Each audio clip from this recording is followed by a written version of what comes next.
আলহামদুলিল্লাহ, আমরা সকলে সেই মহান মালিকের দরবারে কালিমাতুশ শুকর আদায় করছি। যে মহান আল্লাহ পাক সুবহানাহু ওয়া তাআলা অত্যন্ত দয়া করে, মায়া করে, মোহাব্বত করে, ভালোবেসে, পছন্দ করে অত্র এলাকা থেকে গুণে গুণে গুণান্বিত করে, যাচাই বাছাই করে শুধুমাত্র কেবলমাত্র কোরআনের মোহাব্বতে আজকের এই মজলিসে আসার বসার সুযোগ করে দিলেন। সেই মহান মালিকের দরবারে আমরা সকলেই কালিমাতুশ শুকর আদায় করছি। সকলে বলুন আলহামদুলিল্লাহ।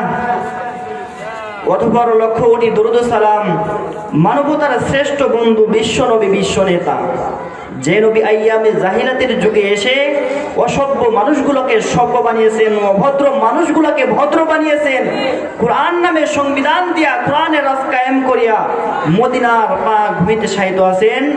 যিনি ছিলেন মদিনাওয়ালা, মক্কাওয়ালা, কামলিওয়ালা, যিনি ছিলেন উম্মতের কান্ডার, রহমতের ভান্ডার, সমস্ত নবীদের সর্দার, যিনি ছিলেন পয়গম্বরদের মধ্যে শ্রেষ্ঠ পয়গম্বর। বৈজ্ঞানিকরা বললেন তিনি ছিলেন শ্রেষ্ঠ বৈজ্ঞানিক, দার্শনিকরা বললেন তিনি ছিলেন শ্রেষ্ঠ দার্শনিক। মানবতার জন্য যিনি হয়ে গেলেন করুণার প্রদীপ, সেই রাসূলের প্রতি আমরা সকলেই কলিজাওয়ালা মুহাব্বত নিয়ে দরুদ ও সালাম পাঠ করছি। সকলেই বলুন সাল্লাল্লাহু আলাইহি ওয়াসাল্লাম।